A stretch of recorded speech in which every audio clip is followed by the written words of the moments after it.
창세기 11장 1절에서 9절 말씀, 인간 교만의 기념비 바벨탑이라고 하는 제목을 가지고 하나님의 말씀 보도록 하겠습니다. 자, 여러분들 혹시 마천루의 저주라는 거 혹시 들어보셨습니까? 마천루의 저주. 여기 중앙일보에 나온 글이 나와 있네요. 로또 타워가 가운데 있고 왼쪽 좌우에 세계에서 가장 높은 건물들이 쭉 있습니다. 우리 지금 현재까지 가장 높은 건물이 중동 두바이에 있는 부르주 칼리파입니다. 그런데 이상하게 이게 이제 경험적인 조사죠. 건물을 높이 짓고 나면 뭔가 문제가 생긴다는 거예요. 미국에서 엠파이어 빌딩이라고 가장 높은 것을 짓고 나서는 이 대공황이 오고 그 회사도 시름시름 약해지다가 또 망하게 돼 버리고, 이 두바이의 그 부르주 칼리파도 조금 있다가 그 파산 선고를 낼 수밖에 없는, 국가적으로 파손될 건 낼 수밖에 없는 일들로 떨어져 버리고 하는 일들을 통해서 이것을 혹자는 바벨론 신드롬이다, 바벨탑 신드롬이다라고 얘기합니다. 사람들이 이상하게 높은 것을 짓고 나면은 뭔가 하락의 길을 걷게 되는 일들이 굉장히 많다. 모든 것이 다 그렇지는 않지만 대부분이 세계 최고의 건물이다라고 하는 것을 지었다 보면 그렇게 되는 일이 많아요. 그런데 이상하게 바벨탑이 중동에 있잖아요. 중동에서 지어진 것이잖아요. 또 이상하게 중동에서 최고 건물들이 많이 있어요. 두바이에 지어지고요. 사우디에도 이거보다 더 큰 건물을 지금 짓고 있답니다. 1000m가 넘는, 이 부르주 칼리파는 800m가 넘는데 1000m가 넘는 것들을 지금 짓고 있다고 해요. 사람들 심리에서 자꾸만 높아지고 또 높아지려고 하는 이런 심리들. 근데 이것을 주도했던 사람이 누군가, 성경을 잘 보니까 창세기 10장에 그 비밀이 좀 나와요. 구스가 또 니므롯을 낳았는데요, 이 사람이 세상의 첫 용사라고 얘기했어요. 그런 하나님 앞에 용감한 사냥꾼이었으니까 사람들이 이르기를, 자, 저 사람 누구처럼 용감해 라고 하면 니므롯이라는 이름을 쓸 정도로 대단한 사람이었어요. 그런데 그가 세계 최초로 나라를 이루었습니다. 그래서 10절에 보니까 그의 나라는 신할 땅의 바벨과라고 얘기하고 있죠. 그러니까 바벨탑의 지금 권력자가 누구였느냐? 니므롯이었다는 거죠. 니므롯을 중심으로 바벨탑을 지어 나갔다라고 하는 걸 우리는 성경에서 암시된 것을 통하여 보게 됩니다.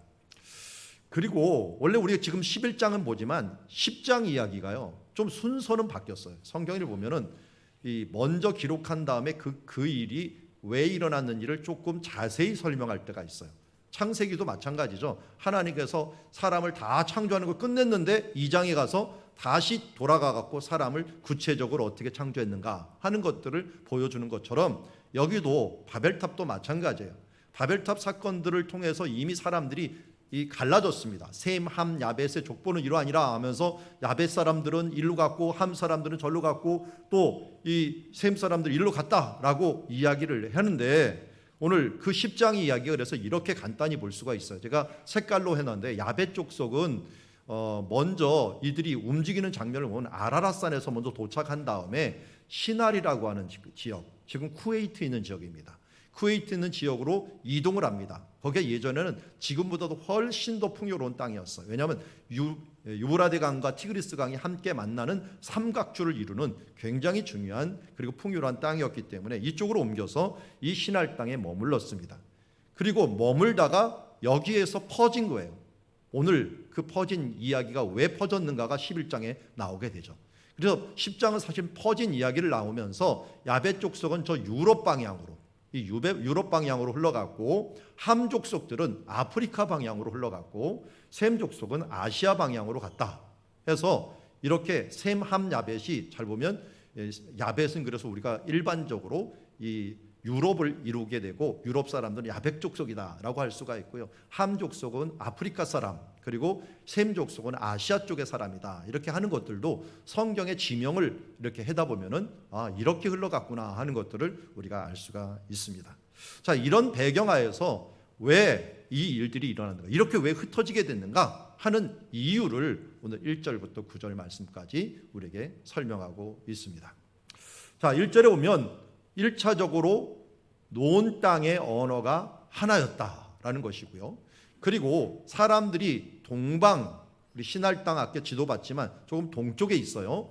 동쪽을 만나 거기에서 거류하면서 말하되 자 벽돌을 만들어 견고히 굽자. 우리는 인류가 맨 처음 시작할 때 저 동굴 있는 데서 뭔가 원시적으로 옷도 없이 먹을 것도 없이 수렵을 하면서 자라났을 것이라고 상상을 합니다. 이건 상상이지 실제가 아니에요. 성경은 그렇지 않다고 봐요. 하나님이 아담에게 지혜를 주었고 그 지혜를 받은 사람들이 이미 악기도 만들고 심지어 무기도 만들고 농사기구도 만들고 그리고 노아의 홍수 이후에도 사람들이 그 이 총명함 그 인지를 잊지 아니하고 사람들이 보니까 벽돌을 만들어요. 흙벽돌 정도가 아니에요. 흙벽돌보다 더 강한 벽돌은 어떻게 만들까요? 구우면 됩니다. 구워서 만들고 심지어 타일 같은 걸도 만들어서 더 견고하게 벽돌을 만들게 됩니다. 그리고 이 진흙으로 옆에 방수를 하는 게 아니라 지금도 중동 지역에서는 이 아스팔트가 많이 나와요.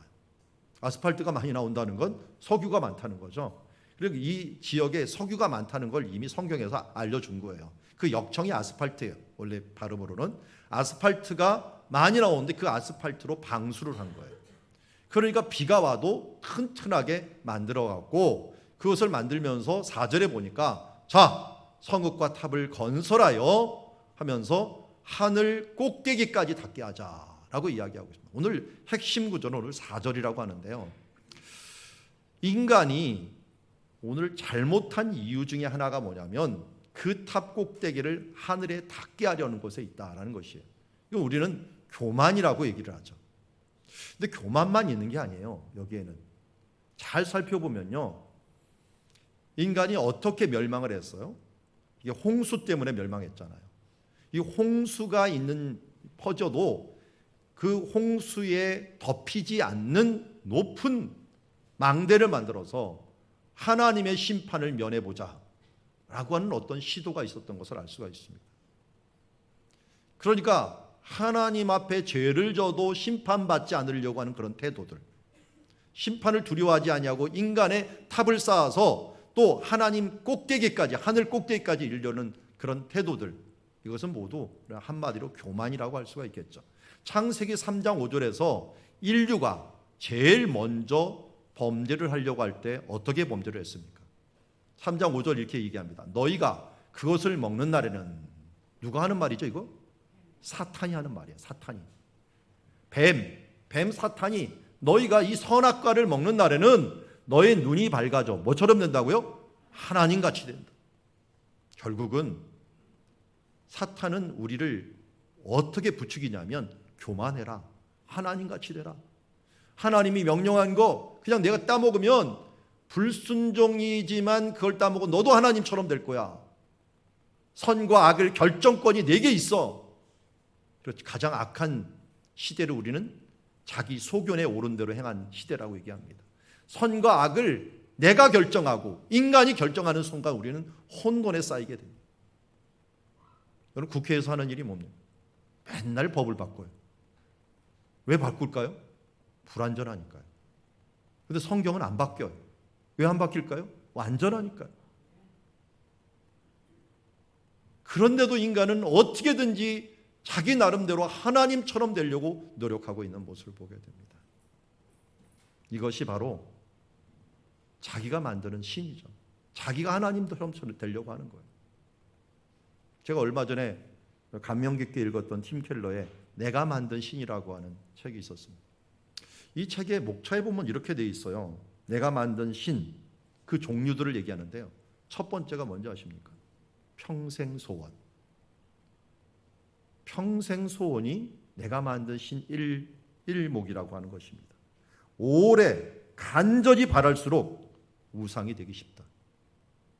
오랫동안 간절히 바란 것이 하나님보다도 그 소원을 위하는 그 마음이 내가 신이 될 수 있다는 거예요. 또 다른 것 우리가 잘 아는 거죠.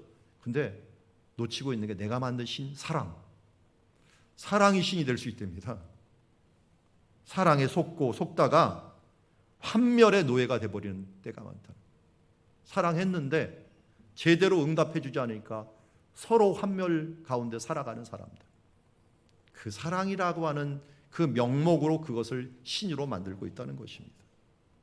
우리가 잘 아는 또 신은 돈이죠.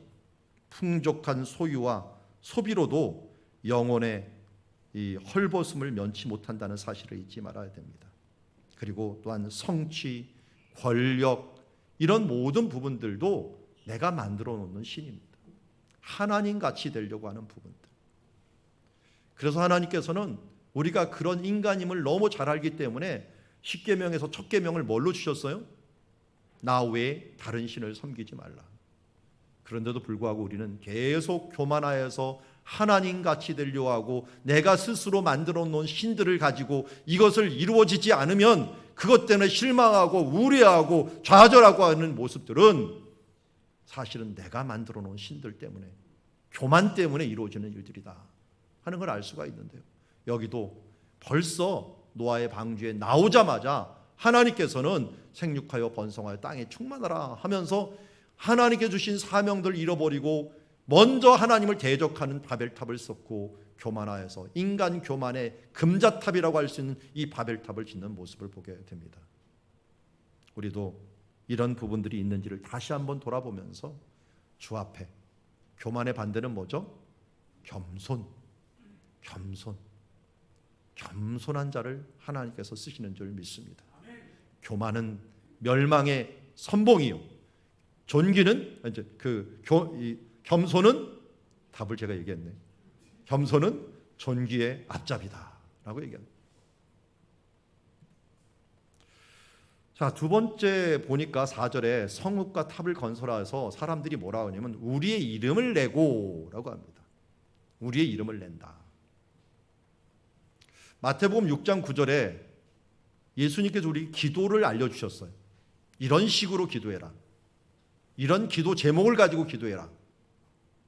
자, 6장 9절 같이 읽어볼까요? 시작. 그러므로 너희는 이렇게 기도하라. 하늘에 계신 우리 아버지여, 이름이 거룩히 여김을 받으시오며. 첫 번째 기도가 하나님의 이름을 높이는 거예요. 이것을 또 다른 말로 고린도서 10장 31절 같이 읽습니다. 그런즉 너희가 먹든지 마시든지 무엇을 하든지 다 하나님의 영광을 위하여 하라. 하나님의 이름을 높이고 하나님의 영광을 위하여 살아가는 것, 이것이 하나님께서 천지 만물을 지으신 목적이고 그 천지 만물의 최고봉이라고 하는 인간을 만드신 목적입니다. 우리가 어느 때 가장 행복하냐? 하나님을 찬송할 때. 여러분 진심으로 하나님을 찬송해 보세요. 나도 모르는 사이에 내 속에 있는 기쁨과 감격이 흘러납니다. 왜? 우리는 본질적으로 하나님을 찬송하게 돼 있는 존재이기 때문에 그렇습니다. 그게 바로 하나님의 형상을 온전히 회복하는 길이기 때문에 하나님의 영광을 위할 때 가장 보람이 있고 영원토록 기쁨이 우리 가운데 솟아나는 줄 믿습니다. 그런데 이들은 어떻게 했어요? 하나님의 이름이 아니라 누구의 이름? 자기의 이름. 우리들은 얼마나 많은 시간 이름을 내려고 노력을 합니까? 자기 탑을 꼭대기까지 지으면서 안전을 보장하려고 우리가 재물을 쌓고 또 권력을 쌓고 안전 보호장치로 보험도 이것저것 막 많이 들어갔고, 이게 나를 하나님이 개입하지 못하도록 만들어 놓을 뿐만 아니라 그것을 통해서 자기의 자존심, 자기의 자랑, 이 권세를 드러내려고 하는 이름들. 가장 서운할 때가 언제입니까? 나를 무시했어? 하나님의 이름이 무시당하면 아무렇지도 않다가 내가 무시당하면 못 참아갖고 부글부글 끓는 이런 모습들이 있다면 과연 나는 누구의 이름을 위하여 사는 사람인가?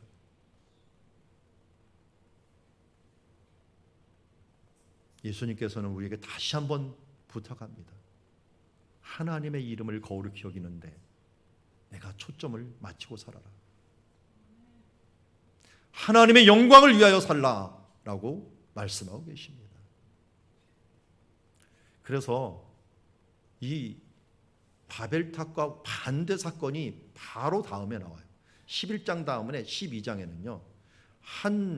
이 인간은 자기의 이름을 막 내려고 하는데 한 사람은 하나님의 이름을 내려고 하니까 하나님이 어떻게 하냐면 하나님이 이 사람 이름을 내주겠대요. 자기의 이름을 내려면 하나님은 끌어내리시고 하나님의 이름을 내려면 하나님은 그를 높이십니다. 어떻게 높이느냐? 창세기 12장 2절 같이 읽어봅시다. 시작. 내가 너로 큰 민족을 이루고 내게 복을 주어 내 이름을 창대하게 하리니 너는 복이 될지라. 아멘. 누구에게 한 말이죠? 아브라함. 아브라함이 어떤 정도의 이름이 됐는지는 아시죠? 여러분, 세계 3대 유일 신정교가 있습니다. 유대교, 기독교, 그리고 이슬람. 이 세 종파, 이 세 종교가 모두 조상을 누구라고 합니까? 아브라함이라고요. 아브라함 욕보이면 큰일 납니다. 이 세 종교 앞에서는. 다 자기의 조상, 우리는 믿음의 조상으로 받아들이고 있고, 이 유대교와 아랍 사람들은 자기의 육신의 조상으로 아예 받아들이고 있어요. 아니 근데 이 당시에 누가 아브라함을 알았겠습니까? 이름 모를 한 유목민이 이런 놀라운 이름이 되었다라고 하는 것들은 이 약속이 이루어진 거죠. 내 이름을 창대하게 할 것이다. 여러분, 하나님을 높이십시오. 그러면 하나님이 여러분들을 높여주실 줄 믿습니다. 자, 이제 4절에 세 번째 보니까 이들이 행한 일들이 바로 온 지면에 흩어짐을 면하자라고 얘기합니다. 이게 뭐가 잘못됐을까요? 같이 뭉치는 게 좋은 것 아닌가요? 그런데 요 바로 앞에 노아의 홍수가 끝나자마자 하나님이 말씀하신 게 있어요. 그게 뭐냐면 노아와 그 아들들에게 복을 주셨어요. 복을 주면서 이 복을 줄 테니까 너는 뭘 하냐? 그들에게 이르되 생육하여 번성하여 땅에 충만하라라고 얘기합니다. 심지어 무슨 축복까지 주냐면 모든 생물들이 너를 보고 두려워할 거다. 너는 무서워하지 말라. 내가 지금 약하게 보일지라도 동물들이 다 너를 두려워하게 만들 테니까 너는 생육하고 번성하여 땅에 충만하라 하면서 나갑니다. 근데 이게 왜 충만해야 된다는 게 여기 1장 28절, 창세기 1장 28절에 나와 있어요.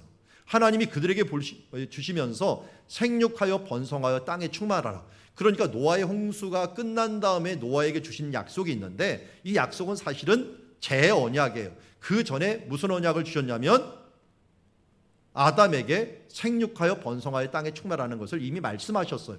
또다시 이것을 말씀하는 거예요. 왜 그러느냐? 그 뒤에 보니까 모든 생물을 다스리라고 하는 거예요. 다스리라.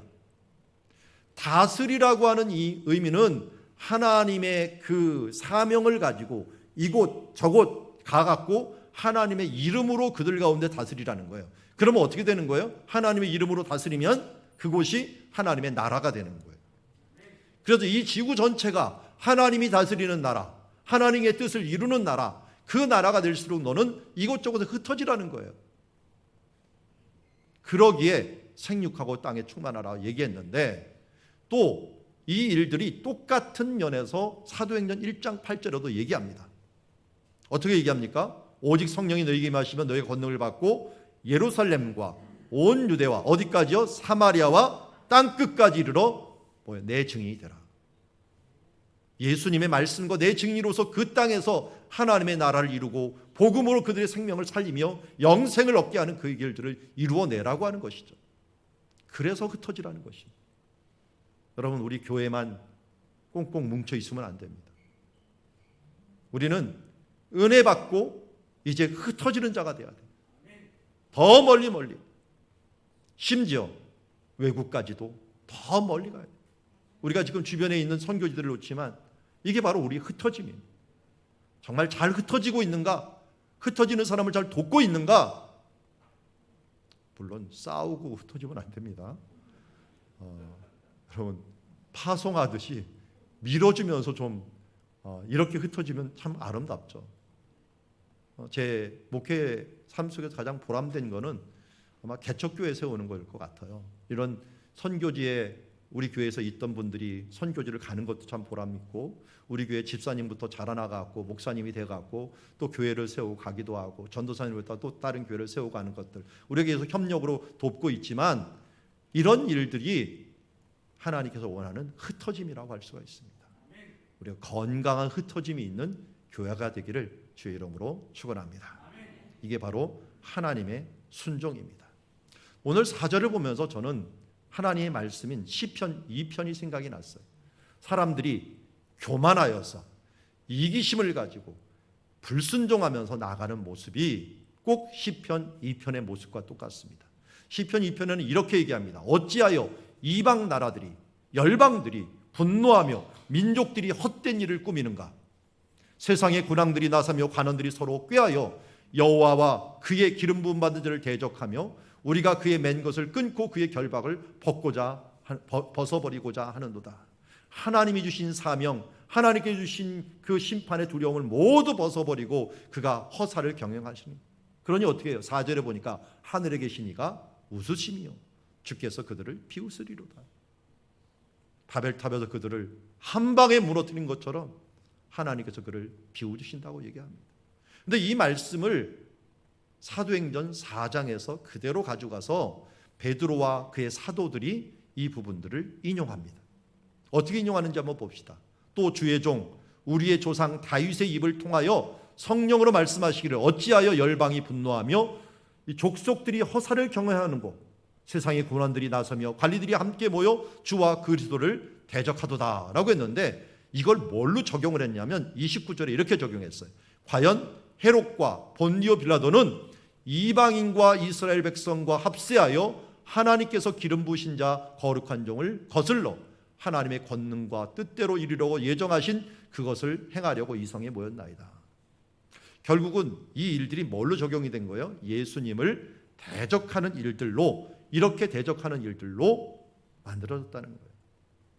이런 상황에서 사도들은 어떻게 기도합니까? 하나님, 이제 그들의 위협을 굽어보시고 저 종들로 하여금 담대히 하나님의 말씀을 전하게 하여 주시옵소서. 손을 내밀어 병을 낫게 하시고 표적과 기사가 거룩한 종 예수의 이름으로 이루어지게 하여 주시옵소서. 이렇게 기도하며 나가는 모습을 보게 됩니다.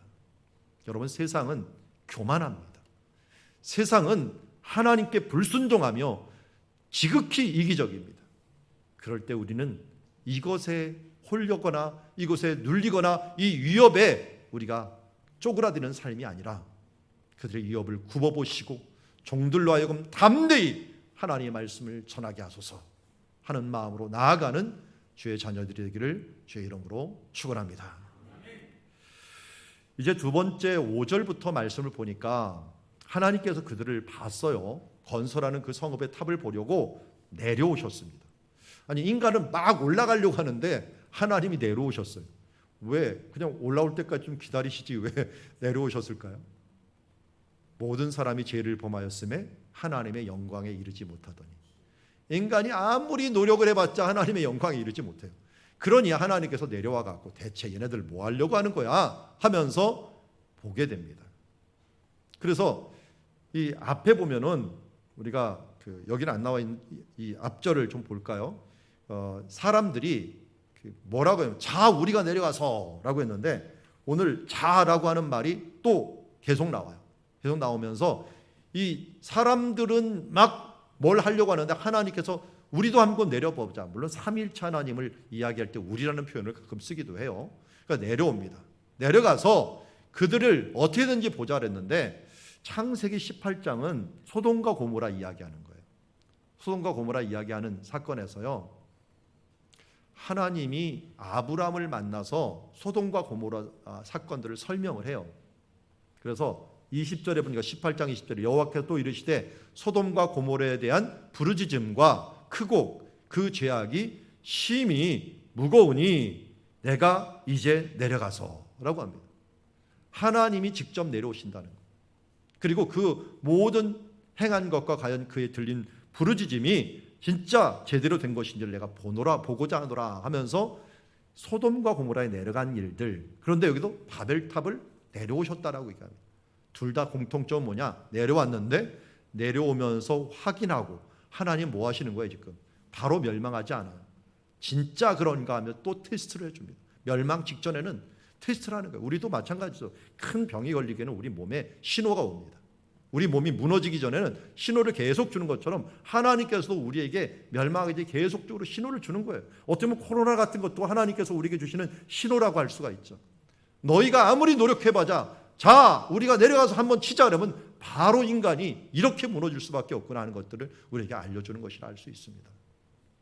결국 이렇게 내려가는 일들은 하나님의 심판이라고 할 수가 있지만, 또 한편으로 하나님의 백성에게는 무엇일까요? 구원이 됩니다.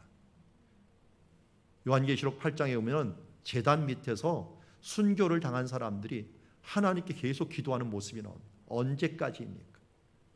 언제까지 우리의 이 억울함을 보복해 주지 않고 신원해 주시지 않겠습니까? 라고 기도하는 모습이 나옵니다. 하나님이 내려오시면 어떻게 될까요? 그런 분들에게는 이들은 갚아주면서 구원하는 모습이 되고, 또 악인들에게는 심판의 모습이 됩니다. 노아의 홍수가 심판과 구원이 동시에 일어났듯이 바로 여기 바벨탑에도 그런 모습이 있게 되고 앞으로도 그런 모습이 있게 될 것입니다. 사실 여기 마태복음 1장 23절은 여러분들 잘 아는 말씀입니다. 보라, 처녀가 잉타의 아들 낳으니 그 이름을 뭐라고요? 임마누엘. 임마누엘의 뜻이 뭡니까? 하나님이 우리와 함께 계시다. 하나님이 우리의 가운데 내려오셨다는 거예요. 근데 이 말씀이 뭘 인용한 거냐면 이 이사야서 7장 14절을 인용한 거예요. 근데 이사야서 7장 14절은 뭐였냐면 아수르가 온다는 거예요. 아수르가 와갖고 너희들을 심판할 것이라는 거예요. 구약에서는 심판이었는데 신약에서는 뭐예요? 지금 구원이에요, 사실은. 그러니까 하나님의 내려오심은 한편으로는 우리에게 큰 구원의 소식이요, 한편으로는 이미 심판받을 사람들은 심판이 결정되는 순간이라는 거예요. 어마어마한 순간이죠. 하나님이 지금 구약시대도 수시로 내려와서 심판과 구원을 행하셨는데, 오늘 우리 가운데서도 주님께서 우리와 함께 계셔서 우리를 돌보아시고 우리 가운데, 우리의 삶들 가운데 개입하고 계시다는 이 사실들을 잊지 마시기 바랍니다. 저 아래 우리 교회 가정에다 좀 붙여놓으라고 문설주라고 하는 것을 해놓았습니다. 자녀들이 이 세계관을, 가치관을 잘 가지고 커야 되는데 여기 한 12개 정도의 가치관을 해놨습니다. 뭐 당연히 우리가 잘 아는 성경은 하나님의 말씀이부터 시작해서 예수 그리스도가 어떤 분이다, 가족은, 또 교회는 어떤 기관이다 하는 부분들을 여기서 한 12개 정도를 쭉 해놨어요. 이것만으로 부족하기 때문에 우리가 문설주라는 게 뭐냐면, 여기 맺주자라고 부르는데요, 여기 있습니다. 이렇게 돼 있군요. 이걸 요 안에다가 말씀을 집어넣고 이게 신명기 6장 9절. 자, 6장 말씀이에요. 저겁니다. 저걸 돌돌돌 말아갖고 여기다 딱 집어넣습니다. 집어넣고 문에다가 딱 붙이는 거예요. 그런 사람들이 갈 때마다 이걸 손을 대요. 이 말씀을 지키겠습니다. 이 말씀을 사랑하겠습니다. 하면서 이걸 지켜 키스를 한번 하고, 어떨 때는 이렇게 코로나 전에는 이렇게 여기서 대가 됐는데 나중에는 손으로 대도록 안 되니까 전염병이 많아지다 보니까. 그런데 예전에는 계속 입을 맞추면서 이 말씀을 사랑하고 이 말씀대로 살겠습니다 라고 하는 것들로 이스라엘 사람들이 계속 이게 종교인들이 해왔던 부분이에요. 그런 것처럼 우리도 하나님의 말씀을 계속 기억하자는 거예요. 계속 기억하면 어떻게 됩니까? 우리가 이 말씀이 내 태권도로 치자면 품새가 됩니다. 품새가 돼갖고, 왜 품새를 왜 배웁니까? 누가 딱 공격하면 나도 모르게 탁 맞고 찌르기 하고 하면서 이게 나오는 것처럼 하나님의 말씀으로 탁탁 이걸 쳐나가니까 따로 그것 때문에 고민할 필요가 없고, 나도 모르게 하나님의 말씀으로 세상을 이길 수 있는 무기가 된다는 거예요. 가치관이 된다는 거예요. 여러분, 어려서부터 믿는 사람들이 신앙생활하는데 그렇게 어렵지 않아요. 왜 그럴까요? 그게 버릇이 돼 있어서 그래요. 나도 모르게 그 부분으로 방어막이 딱 돼 있기 때문에 세상의 시험들을 이기는데 많이 도움이 돼요. 저도 그랬고요. 저도 그렇고. 그래서 저도 헌금 훈련을 어려서부터 받다 보니까 헌금에 시험 받는 적이 없어요. 그건 하나님께 드렸는데 그렇게 되는 것들을 봐왔어요. 하나님의 드리는 사람들에게 축복을 주시는 걸 봐왔고, 하나님 보호하시는 걸 봐왔어요. 그러다 보면 그게 뭐 문제지? 그런데 처음 믿는 사람들이 굉장히 힘든 문제예요. 왜냐하면 그게 훈련이 안 돼 있기 때문에. 그러니까 어려서부터 여러분들 이런 하나님이 주인이시다 하는 것만 우리가 분명히 알면 다른 것들이 흔들릴 일이 없어요. 오늘도 마찬가지예요. 하나님은 영적인 존재이지만 인간의 삶 속에 내려가셨어요. 인간의 삶에 활동하고 계신다. 하나님은 자신의 자녀들을 돌보고 계신다는 사실들을 우리에게 말씀하고 있는 것들을 잊지 말길 바랍니다. 자, 이제 세 번째로 8절의 말씀에 보니까 여호와께서 거기서 그들을 온 지면에 흩으셨으므로 그들이 그 도시를 건설하기를 그쳤더라. 하나님께서 내려오시니까 하신 일이 뭡니까? 그들의 언어를 흩어버립니다.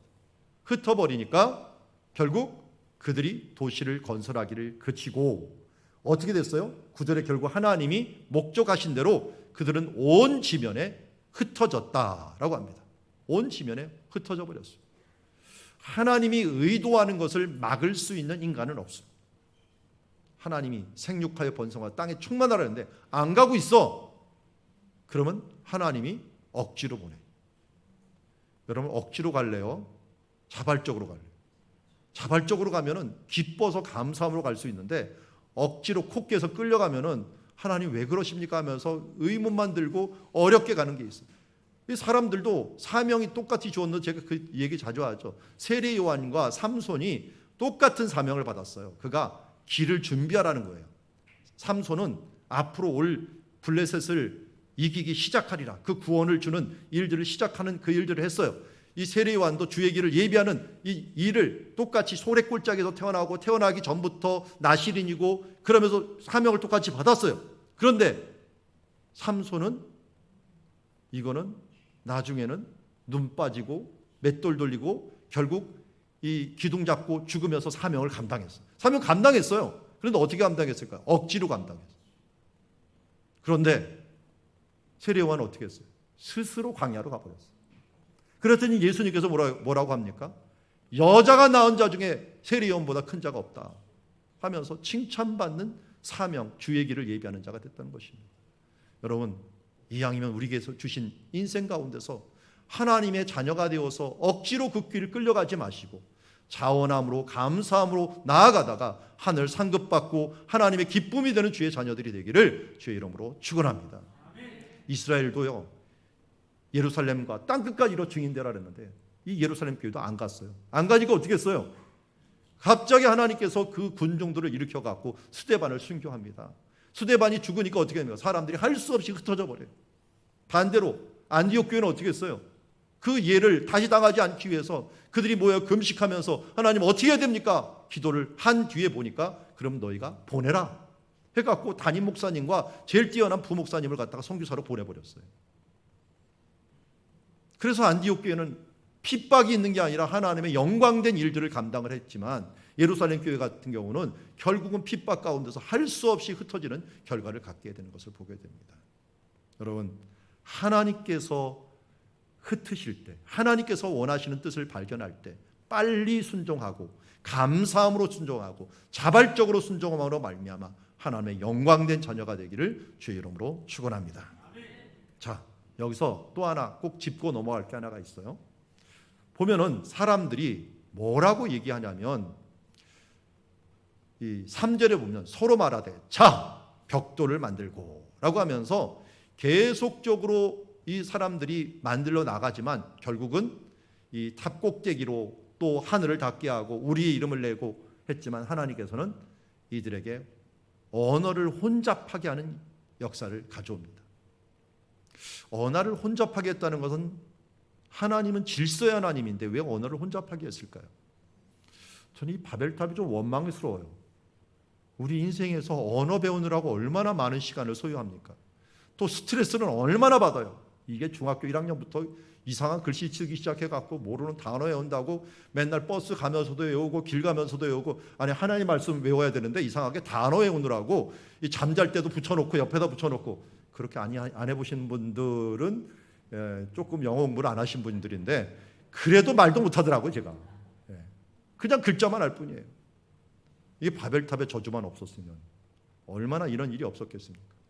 근데 하나님은 이런 무질서까지도 사용하시는 분이에요. 우리가 여러분들 기도할 때 아주 어려울 때는 무슨 기도 드립니까? 대부분 기적을 바라요. 근데 기적은 하나님 편에서 뭐죠? 무질서예요. 대부분의 기적은 무질서입니다. 원래 순리대로 돼야 되는데 갑자기 하나님 원래 내가 이 정도면 고막 씹는 대로 거둬야 되는데 거둔 것 이상으로 달랠 때가 있어요. 인간은 원래 죽어야 돼요. 근데 병 들었는데 당신 이제 의사가 보면 자연적으로 죽게 돼 있습니다. 그런데 하나님께 뭐라고 기도해요? 기적을 베풀어 주시옵소서. 이건 뭐예요? 비정상적인 거잖아요. 죄의 삭은 사망이니까 죽어가야 되는데 우리는 살려달라고 계속 기도하잖아요. 기적을 구해요. 그런데 하나님은 어떨 때 그 기적을 또 들어주셔요. 기적적인 일들을 이루어주셔요. 그게 뭐냐면 혼돈을 사용하는 거예요. 여기도 보니까 언어가 혼란해졌어요. 그래서 온 땅의 언어가 혼잡하게 하셨습니다 라고 했는데, 혼잡하다라는 뜻이 바벨이에요. 바벨이라는 그 말 자체가 바발이라고 하는 말인데, 바랄이라는 뜻으로 나왔는데, 이 바랄은 혼잡하다는 뜻이에요. 그래서 여기 이 원어에 보면 바벨과 혼잡하다는 말이 이 어근이 똑같아요. 똑같은 말로 사용하고 있습니다. 하나님은 혼돈까지도 사용하시는 분이십니다. 그런데요, 이 혼돈이 정리되면 더 좋겠죠. 여기 마가의 다락방 사도행전 2장 4절에 있는 말씀 보세요. 같이 읽어볼까요? 시작. 그들이 다 성령의 충만함을 받고 성령의 말하게 하심을 따라 다른 언어들로 말하기를 시작하니라. 성령으로 하나 되니까 무슨 일이 벌어지냐면 다른 언어들을 말하는데, 우리가 여기 다 읽었지만 8절까지 보면 다른 언어로 분명히 얘기하는데 다 서로 알아들어요. 어떻게 해서 이런 일이 벌어졌죠? 예수님께서 사도행전 1장에서 감람산에서 너는 예루살렘을 떠나지 말고 아버지가 너에게 주신 약속하신 것 그 성령님을 기다리라 해서 마가의 다락방에 모였어요. 모였는데 여기서 열심히 사람들이 예수님의 명령에 따라서 기도했어요. 기도를 했더니, 순종을 했더니 어떤 일이 벌어지느냐? 성령님이 오셔서 언어를 통일시켜줬어요. 그래서 거기 잘 보면 15개 이상의 언어들을 가진 나라들이 유대의 가운데서 퍼져 있었는데, 그 사람들이 예배하러 왔다가 언어가 하나 되는 역사를 보게 됐어요. 이런 은사 받으면 좋겠죠. 언어 안 배워도 되고. 그런데 우리가 마지막 때에는 그렇게 될 것입니다.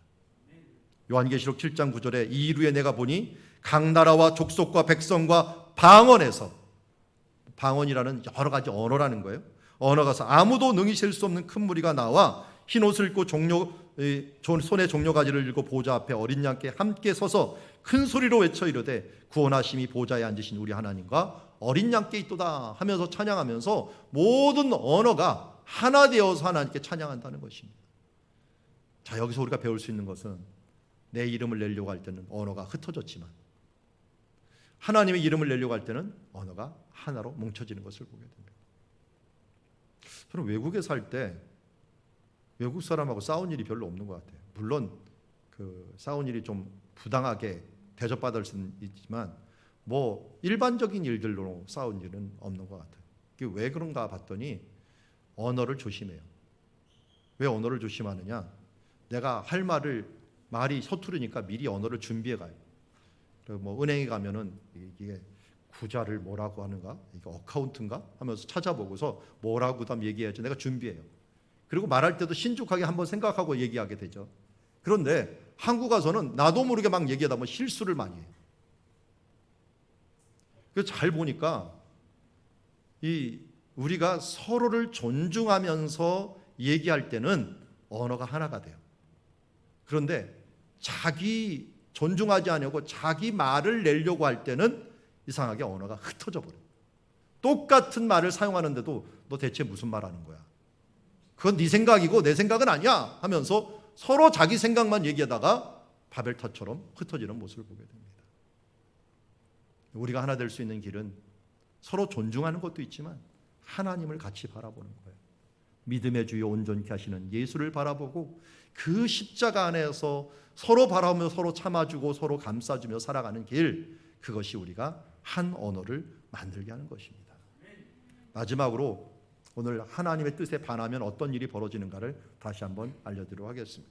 3절과 4절에 보니까 사람들은 독려하는 말을 합니다. 자, 이게 원어의 발음, 원어를 갖다가 영어에서는 come on, 이 come 이런 표현을 썼더라고요. 자, 일로 와라 하면서 이게 사람들을 선동하는 말이에요. 벽돌을 만들어 견고히 굽자. 자, 성읍과 탑을 건설하여 그 꼭대기를 하늘에 닿게 하자. 그런데 하나님께서도 자라고 얘기합니다. 인간이 아무리 자자자 해봤자 하나님이 자 하면 끝납니다. 하나님의 뜻을 거역하는 삶을 살지 말기를 바랍니다. 그 결과가 얼마나 큰가를 우리는 오늘 말씀을 통하여 알게 됩니다. 인간의 교만의 기념비, 오늘 바벨탑을 봅니다. 오늘 암송 말씀은 11장 4절이 되겠습니다. 자, 이 말씀을 요 그림과 함께 생각하면서 하나님께서는 흩어져라, 충만하라 했는데 또 예수님도 흩어져라 했는데 우리는 안 흩어지고 있다는 게 문제이고, 또 우리들을 흩어지기 전에 뭔가 우리를 자꾸만 만들려고 하는 게 문제입니다. 가장 중요한 건 우리 교만함이죠. 교만함, 이게 반대말을 기억합시다. 교만함 대신에 뭐예요? 겸손함으로. 이기심 때문에 하나님께 영광, 하나님께 영광. 불순종 대신에 순종의 삶, 이런 삶으로 우리의 삶이 변화되는 주의 자녀들이 되기를 주의 이름으로 축원합니다. 기도하겠습니다. 우리 같이 합심해서 기도할 때 오늘 주제가 분명합니다. 내 안에 나도 모르게 바벨탑을 쌓고 내가 만든 신으로 교만하게 살아왔던 부분들이 있는가 하는 것이 있으면 돌아보고 회개하는 시간 갖도록 합시다. 나만을 위하여 살았던 삶들, 이제는 하나님을 위하여 사는 삶들이 되게 하여 주시옵시고, 오늘 말씀하실 때 우리가 아멘으로 순종하며 주님께서 또 뜻하시는 대로 흩어지며 선교하며 전도하는 삶을 살게 하여 주시옵소서. 우리 이 시간 같이 기도하며 나가도록 하겠습니다. 하나님 아버지, 오늘도 주님 앞에 반응하는 삶을 살기를 원합니다. 우리의 생각보다도 하나님 나라 의를 먼저 추구하는 삶을 살게 하여 주시옵시고, 하나님의 영광을 위하여 사는 삶 살게 하여 주시옵소서. 내 평생 소원이 이겁니다 하면서 바라며 내 자신의 신을 만들지 말고, 사랑이라고 하는 허울좋은 그 말로 주님 사랑에 속이며 한멸의 노예가 되지 말고, 내가 만든 신인 돈으로 풍족한 소유와 소비로 영혼의 헐벗음을 면치 못한다는 사실들을 깨닫게 하여 주시옵소서. 주님, 성취를 위하여, 성공 신화를 위하여 주님 인간의 한계를 넘는다고 하는 그 마음들에 내 마음을 뺏기지 않게 하여 주시옵소서. 주님, 내가 만든 권력과 자존감 때문에 무너지지 않게 하여 주시옵시고, 오직 하나님을 섬기기 위하여 나의 시간과 은사와 능력을 사용하여 하나님의 나라를 세워가는 자 되게 하여 주시옵소서. 주여, 그리여 주의 말씀대로 기도하며 성령의 충만함을 받고 주님 하나된 언어로 이 세상 가운데 나아가 하나님의 뜻을 이룰 수 있는 주의 자녀들 될 수 있도록 아버지와 축복하시고 인도하여 주시옵소서. 예수님의 이름으로 기도드리옵나이다. 이제는 우리 주 예수 그리스도의 은혜와 하나님 아버지의 극진하신 사랑과 성령의 교통하심이 오늘도 인간의 교만의 기념비인 바벨탑처럼 내가 만든 신으로 인하여 오늘도 교만하고 또 교만한 삶을 살아가는 이 시대 앞에서 겸손히 하나님께 순종하며 그 나라와 그의 영광을 위해 살겠노라고 다짐하는 사랑누리 가족들 위해 이제로부터 영원토록 함께 계실지어다. 아멘.